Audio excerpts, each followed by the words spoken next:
For months, she parked in his driveway, like it was her right until he called. The tow truck twice what happened next. A downfall so public, the entire neighborhood watched. Reginald Reggie. Carter was a patient man. He had to be hespent his days managing. A classroom full of middle schoolers in Lakeland, Florida, trying to make science exciting for kids who cared more about their phones than the periodic table. He had a system or rhythm to his life, and he liked it that way. His home was his sanctuary, a modest, but well-kept single-story brick house with a neatly trimmed lawn, a driveway, just big enough for his car and the occasional visitor.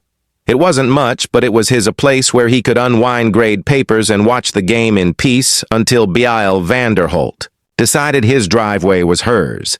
It started small. The first time Reggie saw her silver Lexus RX sitting in his driveway, he figured it was a mistake. Maybe she had guests over and they needed to shuffle cars around. No big deal. He let it go. But then it happened. Again and again. At first, Blealways had a reason she was just running. Inside for a second or dropping something off. She'd flash a tight-lipped smile, a dismissive wave of her manicured hand. And that was supposed to be enough. Reggie didn't like it, but he wasn't the type to make a fuss over nothing until the day he came home from work tired, hungry, and ready to collapse on the couch only to find her Lexus parked dead center in his driveway again. This time there was noon in sight. Reggie took a deep breath, exhaled through his nose, and knocked on Blee's door.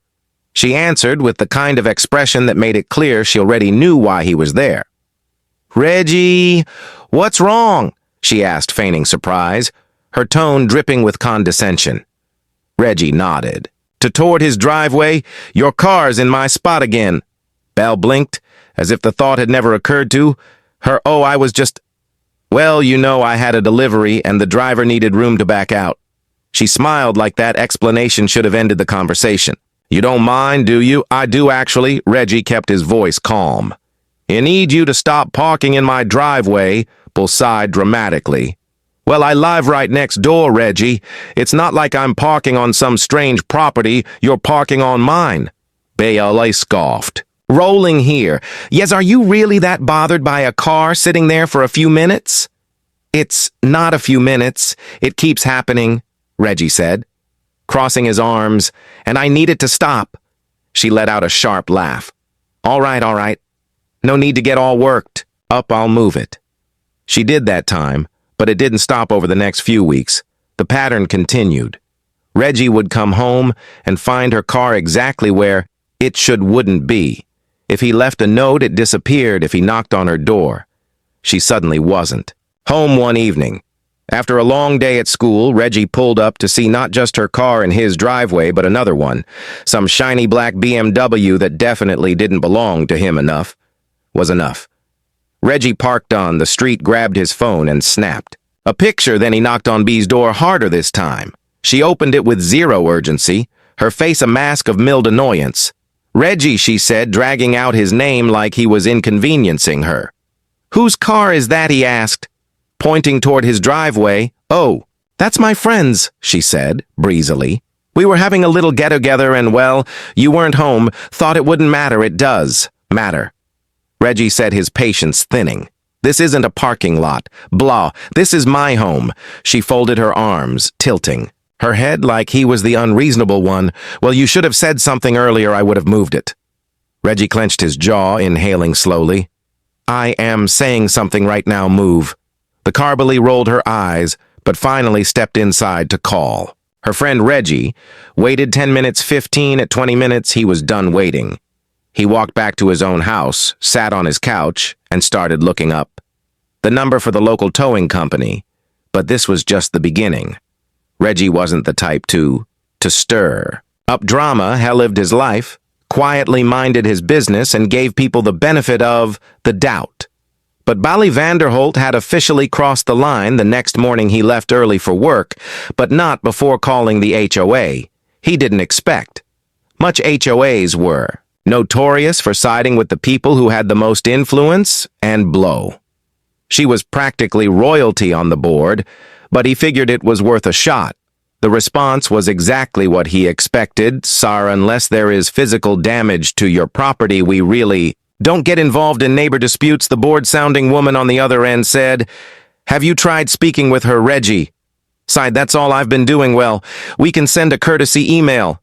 But that's about it. A courtesy email." Yeah, that had teach her, but Reggie wasn't going to waste his energy arguing. He thanked the woman and hung up. If the HOA wasn't going to do anything, he'd handle it himself. He left one last note on BL's windshield. That morning, big bold letters, "Do not park here again." But when he came home that evening, the note was gone. Her Lexus RX was not only in his driveway again, but parked at an angle, like she didn't even care. Reggie pulled his car onto the street, staring at the scene in disbelief. She wasn't even trying to be subtle anymore. Fuming, he walked up to her door and knocked hard. It took a full minute before she finally answered, wine glass in hand, looking like she'd just been in the middle of a relaxing evening. "Reggie," she said, drawing out his name, like he was an interruption to her night.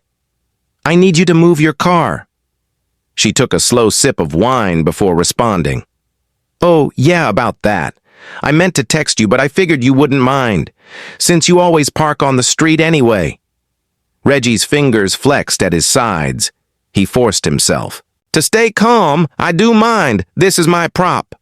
"B," she let out a sharp laugh, shaking her head like he was being unreasonable. "Reggie, seriously, you're getting bent out of shape over a driveway." He took a step closer. "No, I'm getting bent out of shape because I've told you over and over to stop doing this, and you keep ignoring me." Blah rolled her eyes, swirling the wine in her glass. "All right, fine, I'll move it."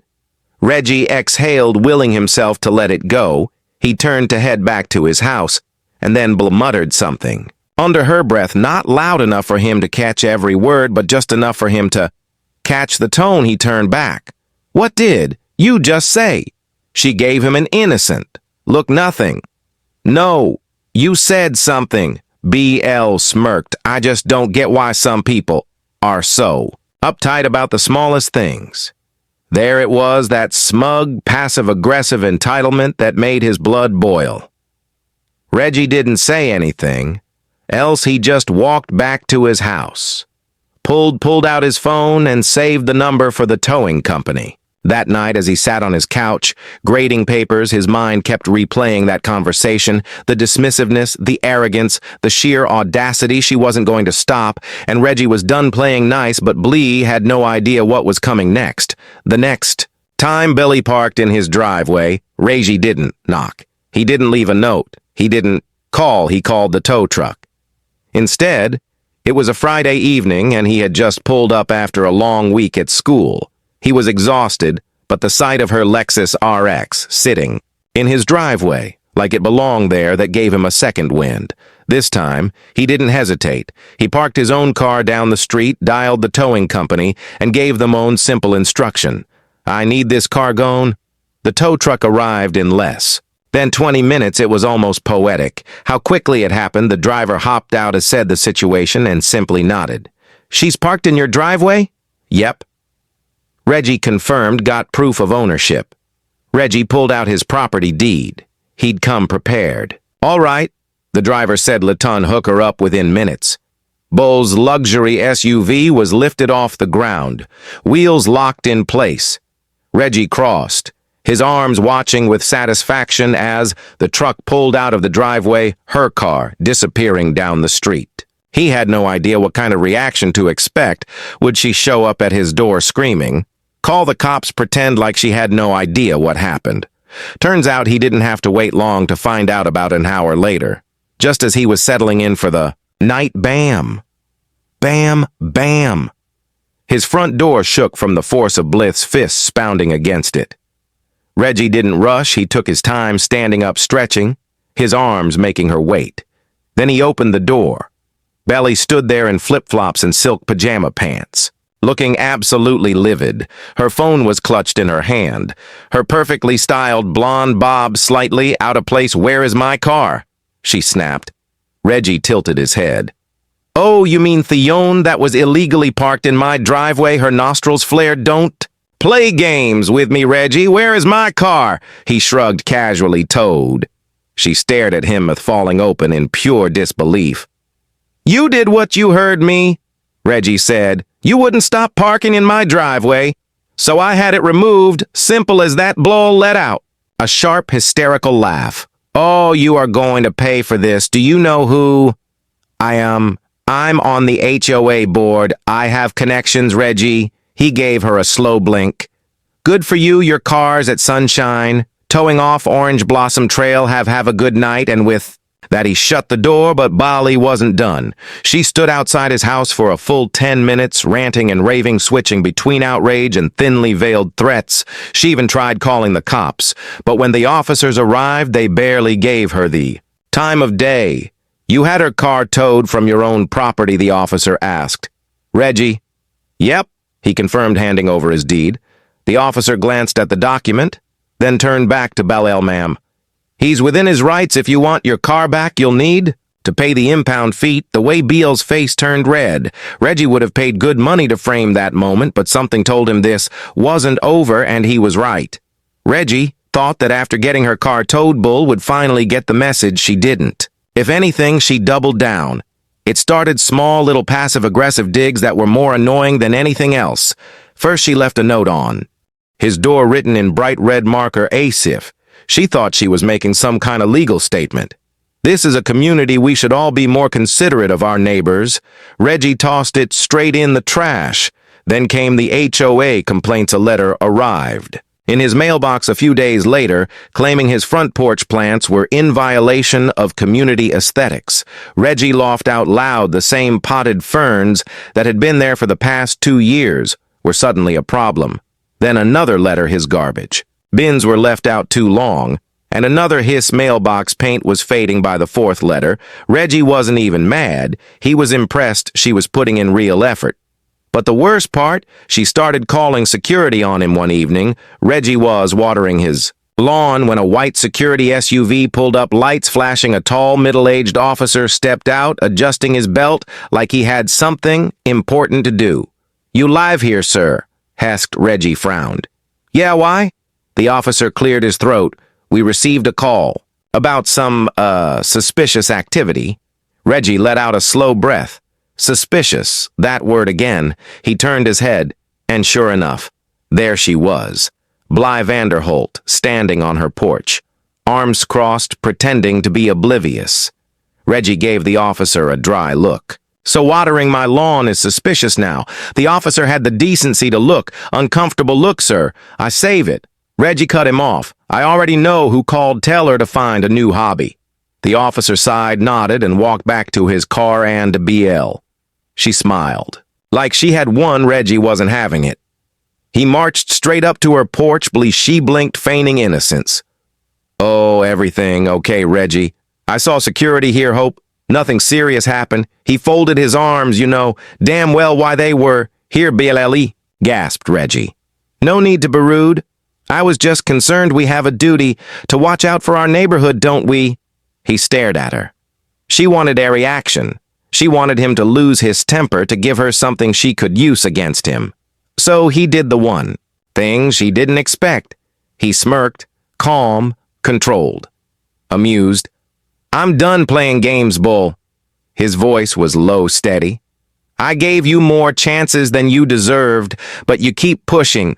So let's see what happens. When I push back for the first time, she looked unsure. And she should have been, because the next time she parked in his driveway, Reggie wasn't just going to tow her car. He was going to make sure Hurt and Blee had no idea what was coming. Reggie didn't have to wait long. Just 1 week later, on a Saturday afternoon, he pulled into his street, whistling to himself after a good morning at the Geminley, to see BL's Lexus RX parked dead center in his driveway again. Not only that it was blocking his garage, it was bold, disrespectful, and this time his entire family was on the way over for a cookout. Reggie sat in his car for a moment, just staring. Then he put it in park, stepped out, and made one call. Hey, this is Reggie Carter, he said. Voice calm. I need a car towed, same location as last time. The dispatcher chuckled. Let me guess, same car too. You got it, we'll be there in 15, Reggie smiled this time. Bally was going to learn? He grabbed his folding chairs from the trunk and sat right on his porch, arms crossed, waiting minutes later. The tow truck rolled up fast, efficient. These guys weren't playing around. The driver stepped out, adjusting his gloves. We doing this again, looks like it, Reggie said, gesturing to the car. The guy shook, his head smirking. Some people never learn. With zero hesitation, the driver hooked up BL's Lexus and started lifting it onto the truck. That's when she came storming out. Bally screeched like she'd just caught someone robbing her house stop. What are you doing, Reggie? Leaned back in his chair, sipping from his water bottle like he had all the time in the world. The tow driver didn't even look at her. He was already strapping the wheels down. Bull marched up to Reggie, eyes blazing. You called the tow truck again? He arched an eyebrow. You parked in my driveway? Again? Her hands bailed into fists. I have guests. Over there was no street parking. Reggie tilted his head. Not my problem. She let out a frustrated growl. You're being petty, Reggie. I told you I would have moved it. He sighed, casual. You all relaxed. See, here's the thing, Ballet. You've told me that before. And yet, here we are. Her face turned a shade of red that barred it on medical emergency. You don't understand what you're doing, she hissed. I have connections. I can make things very difficult for you. Reggie laughed, actually laughed. Oh, Bally, he said, shaking his head. I don't think you understand what's happening here. He gestured toward the tow truck. Your car! It's already gone. She whirled around, and sure enough, the Lexus was halfway down the street, shell it out. A piercing shriek. You're going to regret this, she snapped. Reggie stood up, slowly dusting off his jeans. No Bally you are. She stood there seething as he turned and walked inside, just as his family started arriving, and as they greeted him at the door, laughing, hugging, catching up. Bo stood on her porch alone, but she wasn't done yet, and Reggie knew it. The second tow should have ended things, but Balel, she wasn't the type to take a loss. Quietly, she wanted revenge, and this time she wanted the whole neighborhood to watch by Monday morning. Reggie was the villain. At least that's what Blee wanted people to believe. The HOA board, her friends, sent out a community-wide email about the recent neighborly disputes that had escalated. Unnecessarily, the wording was carefully crafted, passive-aggressive, but vague-making. It seemed like Reggie was the one causing trouble. Then the flyers started appearing. Yes, flyers printed, laminated, and taped to every mailbox on the street. Is this the kind of community we want? Do we tow our neighbors instead of talking to them? It was laughable. Reggie yanked the one off his own mailbox and shook his head. She was really doing all this over a driveway, but the best part, nobody was buying it. Bully had pushed her luck one too many times the morning after her latest stunt. Reggie's phone lit up with messages, neighbors, parents from the school, even a few HOA members who weren't in B's pocket. Hey man, saw the flyer. What the hell is wrong with her? We all know she's a nightmare. She tried to fine me $200 last year for a wind chime. If she parks in your driveway again, I'll split the tow fee with you. Reggie chuckled at that last one. The best part, he didn't even have to defend himself. People had seen her antics for years. The unnecessary complaints, the fines, the power trips, and now that she was embarrassing herself so publicly they were turning on her, then came the whole meeting. Normally Reggie didn't bother going, but this time he had a front row seat. He walked in, arms crossed, and took a seat right across from BLLE, share fused too. Look at him. The meeting started with the usual nonsense budget talk. Landscaping updates, a reminder about trash bin placement. Then one of the board members cleared his throat. We need to address a complaint that's been filed regarding misuse of private property. Reggie leaned back, waiting. Bull sat up straighter. She was ready to play the victim, but the board member kept going. The complaint is against B. Lee Vanderholt. Reggie didn't even hide his grin. B's head snapped toward the board. Excuse me, a few members shifted uncomfortably. One of them, a woman in her 60s, sighed. Blue, we've had multiple reports of you harassing residents and using HO resources for personal grievances. BL's jaw dropped. That's ridiculous. I'm the one being harassed. But the board member kept reading. We've reviewed several complaints, including misuse of security calls, unauthorized OA communications, and retaliatory actions against residents. Blay turned to the bored, eyes wide. You're taking his side? The woman shook her head. We taking the side of the community.